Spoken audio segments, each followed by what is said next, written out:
Well, the next federal election could be just around the corner. Nik Nanos is here now to break down the numbers. He's the founder and chief data scientist at Nanos Research. Good morning, Nick. How are you? Good, Roger. How you doing? I can't complain. The Liberals can't complain either. What an interesting about face. Everything is the way everything is unfolding right now. Absolutely. Hey, Roger, do you have election fever? Although you heard Carney say, well, it'll happen before November, so who knows? No, I don't have it yet. It's coming, though, isn't it? Yeah, I know. Hopefully the fever won't kill us. Or anyways, we're looking at the, you're asking about the ballot, the horse race, and it is an absolute horse race. And, the thing is now we have some numbers coming off of Mark Carney becoming selected leader of the Liberal Party of Canada.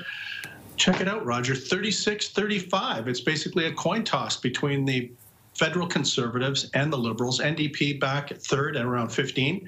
And when you look at the changes, you can see the Conservatives are down 3, NDP are down 2, and the Liberals are up 5 points in the last 4 weeks. And it kind of speaks to some of the shifting around that's happening. That said, the trend has been favoring the Liberals, but Roger, I just like to say this from the get-go. Whenever the election is called, it's like a massive reset button. People will start to focus.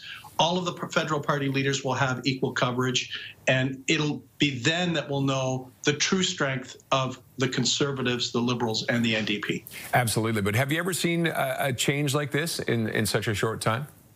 No, and I think a lot of this has to do with a combination of a government that's been in power since 2015 and an unpopular leader, Justin Trudeau, stepping down, Donald Trump doing a full-on economic assault on Canada, and Canadians being very engaged. And, Roger, doesn't it feel like the election has already started because people are tuning into politics now much more than they have in non-election cycles? Well, don't they say politicians are always campaigning? No matter what is going on. The interesting thing, Carney's now prime minister. What do you think that will do with the numbers? Any indications? Well, the thing is that right now it's the promise of Mark Carney. People really don't know a lot about the guy other than, some high-level things.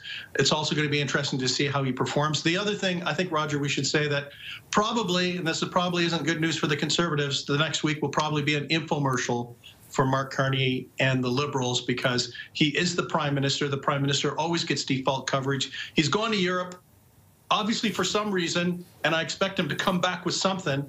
And he's already canceled the controversial carbon tax. So he's probably going to spend the next week trying to do as much as he can to tell Canadians, hey, if you like this first week, maybe you should look at the Liberals as an alternative. And it's also going to be interesting to see how the Conservatives counterpunch Mark Carney and the Liberals. All right, one last one. Opinions on the U.S. and Canada compared to a year ago?